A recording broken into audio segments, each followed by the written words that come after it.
एक social media पे एक तस्वीर आपकी वायरल हो रही थी जिसमें आप अस्पताल के अंदर थे और एडमिट थे। उसके बाद कई तरह के सवाल उठने लगे। किसान सर गए वहाँ पे, फिर इसके बाद अस्पताल चले गए, क्या इनको चोट लगी, क्या पुलिस ने इनकी पिटाई नहीं की? नहीं, पुलिस ने किसी भी तरह का दुर्व्यवहार नहीं किया। हम पिछले 1.5 महीना से बीमार चल रहे थे और हमने ये सोच रहे थे कि बीपीएससी की परीक्षा है, ख़त्म हो जाएगी तो दे देंगे इलाज, अपना ट्रीटमेंट ठीक से करा लेंगे यहाँ पर। इसी बीच जब सुबह सुबह बच्चों के ऊपर लाठी उठी चार्ज हो गई तो हमें लगा कि बच्चों के ऊपर नॉर्मलाइजेशन थोप दिया जाएगा, तो हम यहाँ क्लास ही ले रहे थे। 10 बजे वाला क्लास ख़त्म करके और चल दिया, क्योंकि बहुत देर तक ना खाए पिए भी नहीं थे और लंबे समय से बीमार पड़ रहे थे। तो वहाँ हमको वोमिटिंग रुक नहीं रहा था, तो हमको लगा कि अब हमको यहाँ से हटेंगे तो फिर ये बच्चे तितर बितर हो जाएंगे, इनकी मांग कोई नहीं पूरी। तो ज़बरदस्ती वहाँ रहे, जिस वजह से थोड़ा बीमार हो गए और थोड़ा सा बीपी वाला प्रॉब्लम ज़्यादा हो गया था। तो हमें लगा कि 170-80 ये मतलब अब घर पे ट्रीट करना ठीक नहीं है, इसलिए चले गए वहाँ। सर, ये पूरा मामला जो बीपीएससी में जो इस बार हंगामा स्टार्ट हुआ, ये नॉर्मलाइजेशन का जो मामला है, ये आम लोग, स्टूडेंट तो समझ रहे हैं, एस्पायरेंट जो समझ रहे हैं, लेकिन आम लोग नहीं समझ पा रहे कि मसला है क्या। थोड़ा आपसे समझना चाहेंगे। देखिए, नॉर्मलाइजेशन तब किया जाता है ना जब बहुत एक दिन आप परीक्षा नहीं ले सकते हैं या नंबर ऑफ़ स्टूडेंट बहुत ज़्यादा हैं, तो कई अलग अलग बच्चों को अलग अलग क्वेश्चन दिया जाता है। जैसे बिहार है तो आप भागलपुर में अलग क्वेश्चन दे दें, बक्सर में अलग दे दें और सिवान जिला में अलग दे दें। इससे क्या होगा कि 3 अलग अलग पेपर देंगे, आप हम ही को दीजिए वो तीनों पेपर, तो हम खुद किसी में ज़्यादा नंबर आएगा, किसी में कम आएगा। मेरा खुद का तीनों में ज़्यादा नहीं, एक जैसा नहीं आएगा। ये फार्मूला मैथ पर लागू होता है।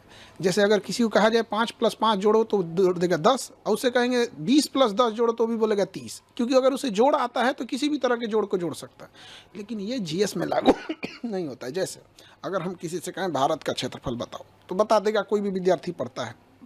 लेकिन अगर किसी दूसरे बच्चे से यही सवाल पूछा जाएगा कि तुम मंगोलिया का क्षेत्रफल बताओ, नहीं बता पाएगा।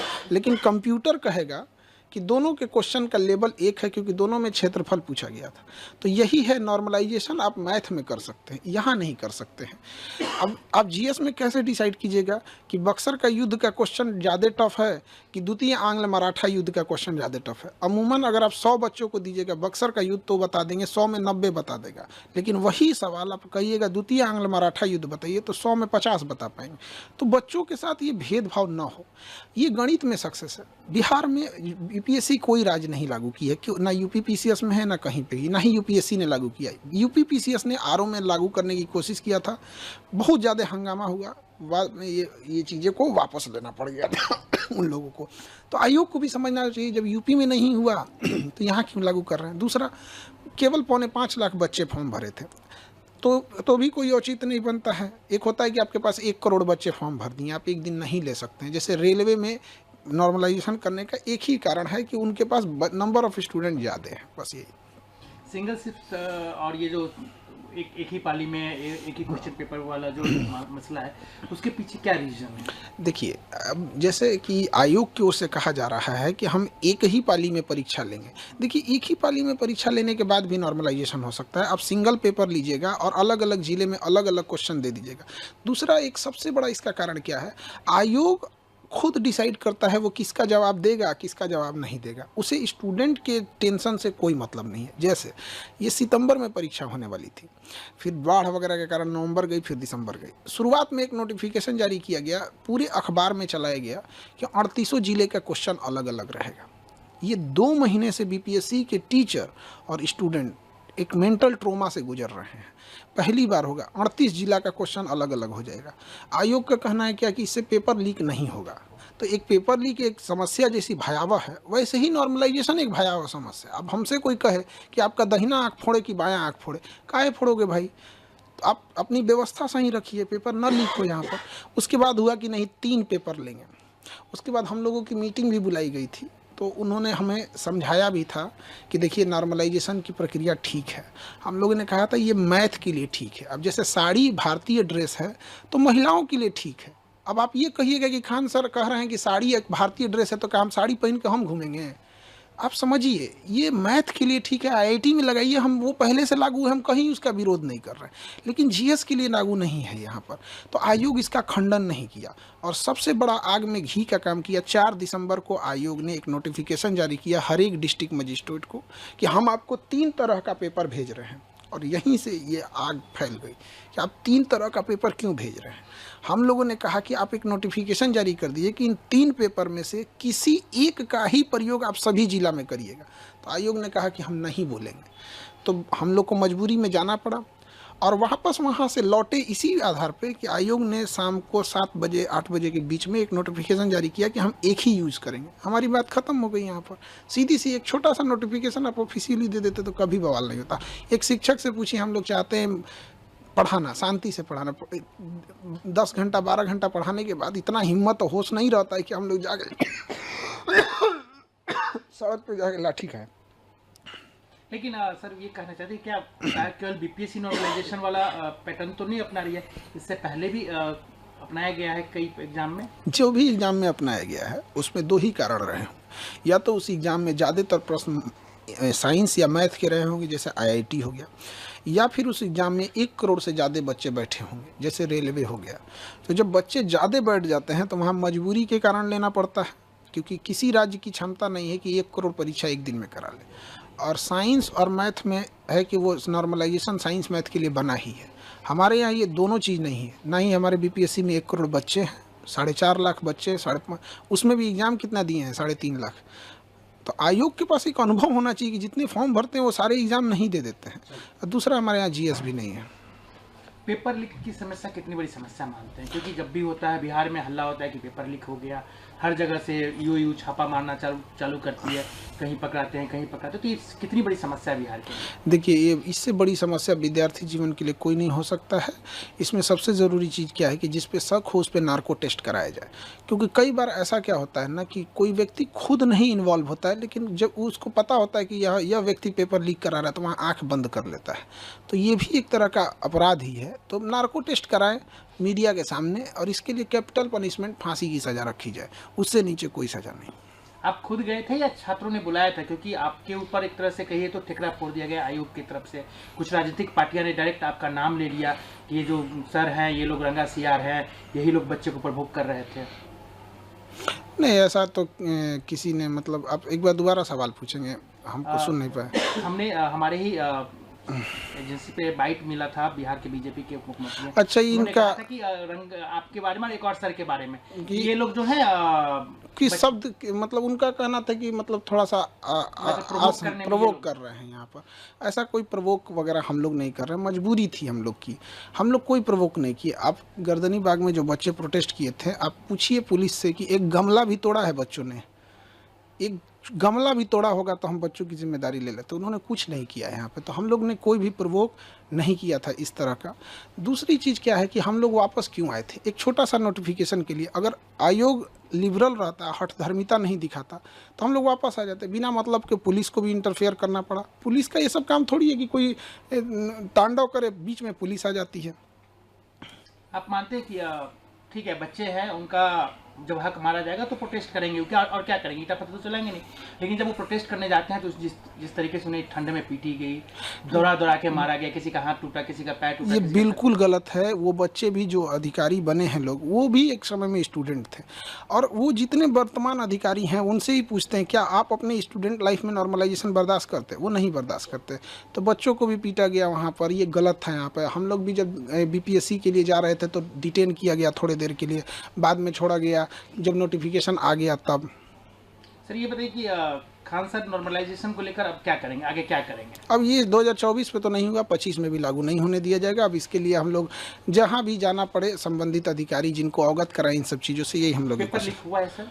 अभी यहाँ पे तो आयोग अपना प्रेस कॉन्फ्रेंस अभी दिया है। अब उसके में आगे क्या कर रहा है आयोग का, अभी पूरी प्रेस कॉन्फ्रेंस चल ही रही है उनकी। ये प्रेस कॉन्फ्रेंस आयोग का खत्म हो जाता है तब हम कुछ बता पाएंगे, क्योंकि अभी तो प्रेस कॉन्फ्रेंस रनिंग है। रद्द कर दिया गया है। हाँ, ये तो अभी बापू परीक्षा परिषद वाला को रद्द किया गया है। आगे पूरी प्रेस विज्ञप्ति क्या आती है, अभी वो प्रेस कॉन्फ्रेंस रनिंग में है, तो हम अभी पहले उसको पूरा देख लेंगे तब बता पाएंगे। पटना एडमिनिस्ट्रेशन की तरफ से एक CCTV फुटेज जारी किया गया, उसमें दिखाया गया है कि एक सेंटर पे कैसे जो है कुछ स्टूडेंट जो है निकल जाते हैं बाहर। पटना पुलिस का कहना है कि यही लोग हैं जो पूरा अराजकता फैलाए हैं, आतंक फैलाए वो हैं। सीसीटीवी फुटेज पूरी तरह से जारी कर दिया जाए। हम लोग का भी यही मांग है कि पब्लिक को भी अधिकार होता है डेमोक्रेसी में। वहाँ पे अगर कोई स्टूडेंट अगर इस टाइप का, देखिए परीक्षा परिषद में स्टूडेंट तो मेरे ख्याल से इस तरह का नहीं करेंगे, लेकिन अगर वो सीसीटीवी फुटेज है वो तो जो होगा वो जांच का विषय है। वहाँ पर सीसीटीवी फुटेज पूरी पब्लिक को आ जाने दीजिए। अभी आयोग की मीटिंग, चूँकि प्रेस कॉन्फ्रेंस चल ही रहा है, ख़त्म हो जाएगा तो ही हम कुछ कह पाएंगे। सर लेकिन एक सवाल उठता है कि कुछ भी होता है बिहार में परीक्षा से रिलेटेड, छात्रों से रिलेटेड, तो खान सर का नाम आ जाता है। आखिर क्या रीजन है, खान सर का नाम घसीटा जाता है या ज़बरदस्ती आया जाता है? अब नाम के लिए क्या, हमारे पास सबसे ज़्यादा बच्चे हैं, हम कम फी में पढ़ाते हैं, तो ऑब्वियस बात है कि सबसे ज़्यादा चर्चा हो जाता है, यही कारण है यहाँ पर। एक चीज़ और सवाल सर कि आगे भी जितने आप पे आरोप लग रहे हैं, मतलब जो भी लगा रहे हैं, सोशल मीडिया के ज़माने में कोई भी उठता है, किसी के बारे में कुछ भी लिख देता है, तो क्या आप छात्र के साथ रहेंगे? हम छात्र के लिए मेरा जीवन समर्पित है। रही बात सोशल मीडिया पे, तो हर छोटा इंसान बड़े इंसान पे आरोप लगाता है। ये सोशल मीडिया का एक फैशन, एक ट्रेंड बन चुका है। अब कोई उठ के कहेगा कि नरेंद्र मोदी का भाषण हम ही लिख के देते हैं, तो नरेंद्र मोदी तो उसको क्लियर करने आएंगे नहीं, वो तब तक चिल्लाते रहेगा कि हम इतने विद्वान हैं कि हम ही भाषण लिख के देते हैं। तो ये तो कोई बात नहीं ना होती है। अब आपकी तबीयत बिल्कुल स्वस्थ है? अब तो ठीक है, तबीयत ठीक है। एक चीज़ और सर कि कहा गया कि आपको जब हिरासत में लिया गया तो क्या आपके साथ किसी तरह की ज्यादती हुई? क्योंकि आप इसके बाद अस्पताल चले गए तो लोगों को बहुत सारे सोशल मीडिया पे वीडियो वायरल हो गए कि आपके साथ मारपीट की गई है, आपकी तबीयत ठीक नहीं है, पुलिस के खिलाफ हमने देखा ट्रेंड बिहार पुलिस चलने लगी। नहीं, देखिए ये जो भी अफवाह उड़ा रहे हैं गलत है। पुलिस ने मेरे साथ कोई ज़्यादती नहीं की। थोड़े देर के लिए डिटेन रखा, जो लॉ एंड ऑर्डर के लिए पुलिस को करना पड़ता है, और वो पुलिस की, हम इसमें पुलिस का नहीं कहते हैं कि पुलिस ने गलत किया। पुलिस का जो कर्तव्य बनता उन्होंने उसको किया। हम लोग वापस इसलिए आए कि जो हमसे पुलिस स्टेशन में बताया गया कि आपकी बात मान ली गई, नोटिफिकेशन आ गया है। हमने कन्फर्म करने की कोशिश की तो वहाँ नेटवर्क उतना नहीं था, तो लोगों ने बताया कि हाँ आ गया है। तो जिनका नॉर्मलाइजेशन जैसा मुद्दा था वो लोग वापस जाने लगे। पुलिस ने कहा कि वापस आप अगर जाएंगे धरना स्थल पे तो हम आपको एफआईआर कर देंगे। तो फिर मजिस्ट्रेट साहब आए और उसके बाद डिटेन खत्म हुआ, तो फिर वापस वहाँ से आए। तो धरना स्थल चूँकि सामने ही है, तो पुलिस को ऐसा लगा कि अगर हम यहाँ छोड़ देंगे धरना स्थल पे तो ये फिर वापस धरना पे बैठ जाएंगे, क्योंकि पुलिस के पास ज़्यादा एक्सपीरियंस होता है, ऐसा हुआ होगा। इसलिए पुलिस ने कहा कि हम आपको धरना स्थल पे नहीं छोड़ेंगे वहाँ पर। तो फिर हमको अब कहीं भी उतार दीजिएगा तो हम नहीं ना, आप हमको गाड़ी में उतार के आप कहीं चले जाइएगा यहाँ पे। तो हम कहें सर आप जहाँ उतारिएगा वहाँ बोलिए, हम वहाँ हम अपनी गाड़ी मंगा लेते हैं यहाँ पे। तो उसके बाद डिटेंशन मेरा खत्म हुआ। मजिस्ट्रेट साहब आए और सीनियर जो डीएसपी मैम थी, वो उनके आने के बाद ही डिटेंशन खत्म हुआ, क्योंकि जब तक कोई सीनियर नहीं आते हैं डिटेंशन खत्म नहीं होता है। अब आप इस झगड़े को, मतलब जो अभी जो ये कोई किससे क्लास, मतलब बीपीएससी स्टूडेंट और आयोग के बीच में जो भी मसले हैं, इसका सोल्यूशन क्या है? देखिए सोल्यूशन ये है ना कि आयोग जो भी चीज़ कर रहा है उसको क्लियर कर दे। जैसे इससे पहले अतुल प्रसाद सर थे, वो मैसेज ट्वीट कर देते थे कि हम ये रिजल्ट पब्लिश करने जा रहे हैं, ये एग्ज़ाम लेने जा रहे हैं, ये करने जा रहे हैं, तो एक पब्लिश कर दे। जैसे आयोग से हमारी भी मांग है कि पीटी का रिजल्ट जो लेता है वो 15 दिन में पीटी का रिजल्ट दे दे, और रिजल्ट देने के 4 मंथ बाद वो मेंस का एग्ज़ाम ले ले। ये क्या बेवकूफ़ी है? आप 3 मंथ बाद रिजल्ट देंगे, उसमें अब बच्चे कंफ्यूज रहेंगे कि मेरा प्रीलिम हुआ है कि नहीं हुआ है, और उसके बाद आप अचानक से आके आप कहिएगा कि 15 दिन बाद मेंस है। ये नहीं है। तो इसमें लगातार सुधार की ज़रूरत है, सुधार करेगा। एक अंतिम सवाल, खान सर पटना वाले तो सब जानते ही हैं, आपके ही कम्युनिटी के एक ओझा सर थे, वो चुनाव लड़ने जा रहे हैं, तो क्या मतलब आपको लग रहा है कि? देखिए पढ़े लिखे लोगों को राजनीति में जाना चाहिए, और हम जितने पढ़े लिखे युवा हैं सबको जाना चाहिए। यहाँ जो जा सकता है पढ़े लिखे लोग में, तो उनका है अपना अच्छा काम करेंगे वहाँ जाके, और सबका अपना व्यक्तिगत डिसीजन होता है। और शिक्षित हैं तो शिक्षित व्यक्ति को हमेशा से कहा जाता है कि समाज में जाना चाहिए। राजनीति में भी ऐसे मत आप कहा जा रहा है कि आपके बारे में भी अलग, हमको चुनाव ना नहीं लड़ना है। अब हम क्लियर कर देते हैं। 24 में लोग दिमाग खा लिए थे क्योंकि लोकसभा का इलेक्शन था, हम मना करते रह गए, भैया हमको पढ़ाने से फुर्सत नहीं है, ये 25 का इलेक्शन जल्दी ख़त्म हो कि मेरा सरदर्द ख़त्म हो। जिसको लगता है, जैसे लगता है राजनीति बहुत बड़का चीज़, मतलब क्या बताए जाएंगे कि नहीं जाएंगे, हम लोग जवाब दे दे के थक जाते हैं। लोग पढ़ाने से फुर्सत नहीं है हमको। नहीं सर, खान सर एक चीज़ तो आपके बारे में बार बार चर्चा आती है कि जितने भी प्रोटेस्ट होते हैं या कुछ भी होते हैं उसमें आपका नाम नहीं, मेरा नाम बस स्टूडेंट के लिए आता है। यहाँ डेली 5 प्रोटेस्ट होता है, आप मेरा नाम नहीं देखेंगे। स्टूडेंट युवाओं के, बड़े स्टूडेंट, अब चाहे बड़ा हो या छोटा हो, आप हमको किसी भी में नहीं देखे होंगे। अब जैसे किसानों की समस्या है, किसान अपनी मांग रख रहा है, वहाँ आप हमको देखे हैं? हम पढ़ा रहे हैं बच्चों को, हमारे यहाँ अगर कुछ होगा तो हम बच्चों की बात रखेंगे। यहाँ पे कौन रखेगा? एक बच्चे का यहाँ तबीयत खराब हो जाता है ना, उसको बढ़िया डॉक्टर का नाम नहीं पता रहता, पूछता है सर ये दिक्कत है, कौन डॉक्टर ठीक रहेंगे? क्या लगता है वो बच्चे यहाँ आके आयोग से लड़ पाएंगे? तो हम लोग को मजबूरी में आना पड़ता है। धन्यवाद।